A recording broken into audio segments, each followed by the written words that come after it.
In this video, I'll explore some more divisibility tests. But before we do that, let's recap what divisibility means. So number 36 is divisible by 3 if when you do 36 divided by 3, the answer or the quotient is not a decimal, which means it is an integer. Or if you're thinking of remainders, then when you do 36 divided by 3, it should give you a remainder of 0. So now let's look at the divisibility test for 3. The test for 3 is simple to use and it's quite interesting. If the sum of the digits of the number is divisible by 3, then the entire number is divisible by 3. So let's take an example. If I take the number 68, the sum is 6 plus 8, the sum of the digits, which is 14. I can even go further and say 1 plus 4 is 5. So 14 is not divisible by 3, or 5 is not divisible by 3, and so this entire number 68 is not divisible by 3. Let's take another example. Suppose we take 23,946 and the sum of the digits is 2 plus 3 plus 9 plus 4 plus 6, which is 24. And I can even add 2 plus 4, and that's 6. And we know that 6 is divisible by 3, so 23,946 is divisible by 3. Now let's look at the divisibility test for 9. It's quite similar to the test for 3.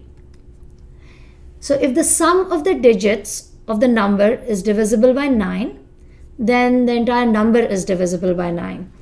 So if I take 126, the sum of the digits is 1 plus 2 plus 6, which is 9.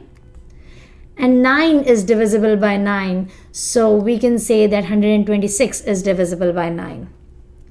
Now let's take the same number that we had taken earlier, 23,946. We have already shown that 23,946 is divisible by 3. Let's check if it's divisible by 9. So the sum of the digits is 24, or I can even do 2 plus 4, and the sum of the digits is 6. And 6 is not divisible by 9, so this entire number is not divisible by 9. Now let's look at the test for 6. The test for 6 really depends on the divisibility by 2 and by 3.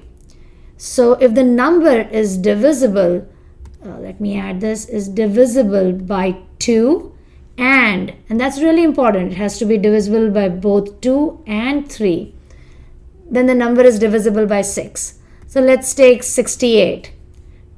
We already know that 68 is not divisible by 3, so it's not divisible by 6 either.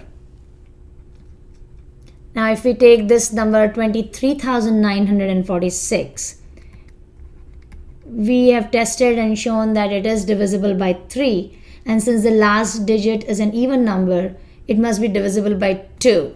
So since it's divisible by both 2 and 3, this number is divisible by 6. So now let's look at the tests for 5 and 10. Let me get rid of this. So the tests for 5 and 10 are quite simple and easy to use. If the last digit of the number is 5 or 0, then the number is divisible by 5. So let me take an example, 23,945. I am really concerned only with the last digit, and since the last digit is 5, this whole number is divisible by 5. And if this number was to end in a 0, which means if it was 23,940, since the last digit is a 0, this number is divisible by 5. Now the divisibility test for 10 is quite simple. If the last digit of the number is 0, then the number is divisible by 10, which means this number here ends in a 0, so it must be divisible by 10, which kind of makes sense because since the number is divisible by 5 and it ends in a 0, so it's divisible by 2. Since it's divisible by 5 and 2, it must be divisible by 10. Some of these tests, like for 3 and 9 and 4 and 8, are quite magical. And if you're curious, you can look at the next two videos to see why these tests work.